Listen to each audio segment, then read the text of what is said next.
MP board कक्षा 9वीं के विद्यार्थियों को सामाजिक विज्ञान के भारत और समकालीन विश्व भाग 1 जो इतिहास है ना, तो अब मैं ये शुरू करने जा रहा हूँ। तो इससे आने वाले अध्यायों में से जो जो प्रश्न रहेगा वो सारे प्रश्न मैं आपको बता रहा हूँ। इन सभी प्रश्नों को आपको पढ़कर आपके एग्जाम में आपको जाना है, क्योंकि यही से प्रश्न आपको देखने को मिलेगा। तो चलो मैं उन प्रश्नों को दिखा देता हूँ और इसका उत्तर भी आप लोगों को दे देता हूँ।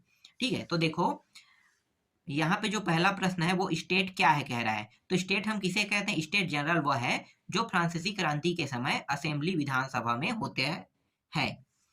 दूसरा देखो, गिलोटिन क्या है? तो गिलोटिन क्या है, तो उत्तर क्या लिखोगे? गिलोटिन अथवा ऊर्ध्वाधर कर्तरी शिरश्छेदन मतलब सिर छेद कर मृत्यु देने के लिए कर्तन यंत्र है। फ्रांसीसी क्रांति के समय फ्रांस में इसका विशेष उपयोग हुआ और बहुत से लोगों को इसके द्वारा सिरोच्छेद करके मारा गया, मतलब सिर को छेद कर मारा गया। आतंक का राज किसे कहा जाता है? तो आतंक का राज सन 1793 से 1794 तक के काल को आतंक का राज कहा जाता है। फ्रांस के संदर्भ में टाइड क्या है? तो उत्तर क्या लिखोगे? पश्चिमी यूरोप में स्थित एक देश है, किंतु इसका कुछ भूभाग संसार के अन्य भागों में भी है। पेरिस इसकी राजधानी है। यह यूरोपीय संघ का सदस्य है। यही टाइड कहलाता है। अगला देखो, टेनिस कोर्ट में जनसाधारण के प्रतिनिधित्व ने क्या शपथ ली? तो क्या लिखा है उत्तर में? तो 20 जून 1789 को लुई 16वें ने कुलीनों के प्रभाव में आकर तृतीय सदन के सभा भवन को बंद करवा दिया। वहां सैनिकों को नियुक्त किया तो तृतीय सदन के सदस्यों ने पास के टेनिस कोर्ट के मैदान में अपनी सभा की और शपथ ग्रहण की, जो इतिहास में टेनिस कोर्ट की शपथ के नाम से विख्यात है। ठीक है, तो ये इसका उत्तर है। आगे देखते हैं। इसमें ज्यादा प्रश्न नहीं है क्योंकि यहाँ से सिर्फ 2 नंबर के ही प्रश्न आएगा। तो छठवां देखो, कॉन्वेंट का क्या अर्थ है? तो कॉन्वेंट का अर्थ मठ होता है। सातवां है, जेकोबिन क्लब के सदस्य कौन थे? इनका नेता कौन था? उत्तर क्या लिखोगे? तो इनके जो सदस्य जेकोबिन क्लब के सदस्य मैक्समिलियन रॉपिबर थे। आगे देखो, फ्रांस की क्रांति ने विश्व को कौन से 3 सिद्धांत दिए? तो पहला सिद्धांत है फ्रांस की राज्य क्रांति 1789 ईस्वी में हुई। फ्रांस की राज्य क्रांति के समय फ्रांस में शांति व्यवस्था थी। 14 जुलाई 1789 ईस्वी को समानता, स्वतंत्रता और भाईचारे के नाम फ्रांस की राज्य क्रांति की देन है। फ्रांस की क्रांति कब आरंभ हुई? इसके 2 प्रभाव लिखिए। सन 1848 में पूरे यूरोप में क्रांति की तरंग छाई हुई थी। 1848 की फ्रांस की क्रांति के फलस्वरूप ओलियन राजतंत्र 1830 से 48 का अंत हुआ तथा द्वितीय फ्रांसीसी गणतंत्र की स्थापना हुई। 25 जनवरी 1948 को लामरतीन ने पेरिस के टाउन हॉल के सामने लाल ध्वज को अस्वीकार कर दिया। 10वां है, 100 कुलात का अर्थ बताइए। उत्तर क्या लिखोगे? 100 कुलात यह परिचेस पहनने वाले कुलीनों की सत्ता समाप्ति के ऐलान का एक तरीका था। फ्रांसीसी समाज के किन तबकों को क्रांति का फायदा मिला? उत्तर क्या लिखोगे? फ्रांसीसी क्रांति का सबसे ज्यादा फायदा कुलीन वर्ग को मिला। इस क्रांति का फायदा सबसे ज्यादा पढ़े लिखे लोग व मध्यम वर्ग के लोगों को हुआ। राज परिवार, कुलीन वर्ग तथा पादरी लोगों को इस बात पर अपनी सत्ता छोड़नी पड़ी। क्रांति के कारण वहां के लोग को अपना राजपाट छोड़ना पड़ा। 12वां प्रश्न है, फ्रांसीसी समाज के 3 तबकों को क्रांति के कारण सत्ता छोड़ने पर मजबूर होना पड़ा। उत्तर क्या लिखोगे? फ्रांसीसी क्रांति से सर्वाधिक लाभ तृतीय एस्टेट के धनी सदस्यों को हुआ। तृतीय एस्टेट में किसान, मजदूर, वकील, छोटे अधिकारीगण अध्यापक, डॉक्टर एवं व्यवसायी शामिल थे।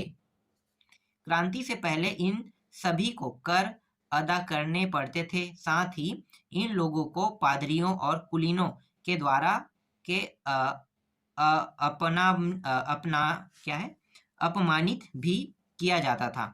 लेकिन क्रांति के बाद उसके साथ समाज के उच्च वर्ग के समान व्यवहार किया जाने लगा। पादरियों एवं कुलीन वर्ग के लोगों को अपने विशेषाधिकारों को त्यागने पर विवश होना पड़ा। क्रांति के परिणाम से महिलाओं को निराशा हुई क्योंकि वे लैंगिक आधार पर पुरुषों की समानता का अधिकार हासिल नहीं कर सकी। 13वां प्रश्न है, 18वीं सदी में फ्रांसीसी समाज कितने वर्गों में बटा था? तो फ्रांसीसी समाज 3 वर्गों में बटा था। पहला है प्रथम एस्टेट, जिसे पादरी कहते हैं, दूसरा एस्टेट को हम बड़प्पन कहते हैं और तीसरा को सामान्य कहते हैं। फ्रांसीसी समाज में कर व्यवस्था कैसी थी? तो फ्रांसीसी समाज में कर व्यवस्था 18वीं सदी में फ्रांसीसी समाज 3 एस्टेट्स में बटा था। केवल तीसरे एस्टेट के लोग ही कर अदा करते थे। वर्गों में विभाजित फ्रांसीसी समाज मध्यकालीन सामंती व्यवस्था का अंग था। प्राचीन राजतंत्र पद का प्रयोग सामान्यतः सन 1789 से पहले के फ्रांसीसी समाज एवं संस्थाओं के लिए होता है।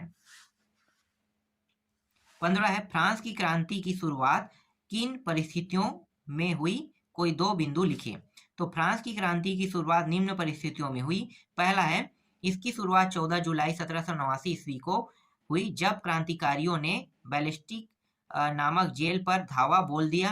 क्रांति 1799 के अंत में आई, जब नेपोलियन नाम के एक जनरल ने क्रांतिकारी सरकार को उखाड़ फेंका और फ्रांसीसी वाणिज्य दूतावास की स्थापना की। 16वां प्रश्न है, फ्रांस के लिए फ्रांसीसी क्रांति के 2 परिणाम लिखिए। पहला परिणाम है, इस क्रांति के परिणाम स्वरूप देश की बहुसंख्यक जनता को सामंतवाद से छुटकारा मिल गया। व्यापार कर कुलीनों व सामंतों का एकाधिकार समाप्त हो गया। दूसरा है, फ्रांस में राजनीतिक पतन के कारण नए राजनीतिक वातावरण का सृजन हुआ तथा फ्रांस में संप्रभुता के सिद्धांत की प्रतिस्थापना हुई। मध्यम वर्गीय जनता की प्रतिष्ठा में भी वृद्धि हुई। 19वां प्रश्न है, 19वीं और 20वीं सदी की दुनिया के लिए फ्रांसीसी क्रांति कौन सी विरासत छोड़ गई? उत्तर क्या लिखोगे? लोकतांत्रिक अधिकारों के विचारों जैसे स्वतंत्रता और जनवादी अधिकारों के विचार फ्रांसीसी क्रांति की सबसे महत्वपूर्ण विरासत थी। 18वां है, क्या आप इस तर्क से सहमत हैं कि सार्वभौमिक अधिकारों के संदेश में विभिन्न अंतर्विरोध फ्रांस में लुई 16 के समय से खजाना खाली होने के 2 कारण लिखे? तो हाँ, हम इस तर्क से सहमत हैं कि सार्वभौमिक अधिकार के संदेश में विभिन्न अंतर्विरोध थे। 19वां है, फ्रांस में लुई 16 के समय, ये तो हो चुका है क्या? लुई 16 का खजाना खाली होने के 2 कारण, हाँ सॉरी, ये अलग है, ये अलग है, ठीक है। चलो देखते हैं यहाँ पे, लंबे वर्षों के युद्ध ने फ्रांस के वित्तीय संसाधनों को सुखा दिया था। युद्ध एक ऋण में जोड़ा गया। जैकोबिन्स कौन थे? इन्होंने देश में किस प्रकार आतंक फैलाया? तो जैकोबिन्स एक राजनीतिक पक्ष के नेता थे। मई 1793 में मैक्सिमिलियन सेबेस्पियर के नेतृत्व में माउंटेन गुट के नेता गिरोदिन गुट को दरकिनार करने में सफल रहे और जुलाई 1796 तक सरकार को नियंत्रित किया। सरकार ने उनके समय में उच्च स्तर की राजनीतिक हिंसा थी। इस कारण जैकोबिन्स माउंटेन सरकार की अवधि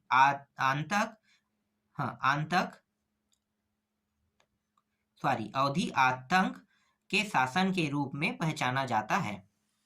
आगे देखते हैं, फ्रांस में 14 जुलाई को क्या महत्व है? तो 14 जुलाई को क्या महत्व है? तो उत्तर लिखे हैं, फ्रांस हर साल 14 जुलाई को फ्रांस के राष्ट्रीय दिवस के रूप में मनाता है, जिसे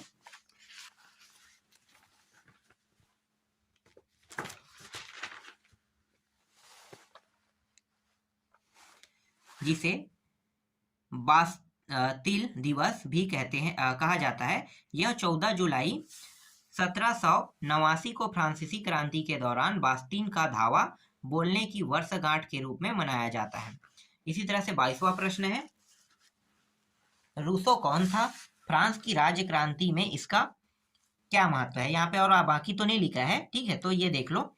रूसो एक जिनेबस दार्शनिक, लेखक और संगीतकार थे।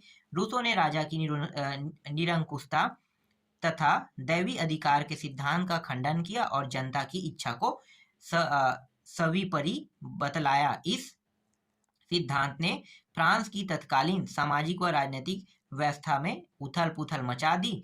फलस्वरूप फ्रांस की निराश जनता के हृदय में नवीन आशा और उत्साह का संचार हुआ।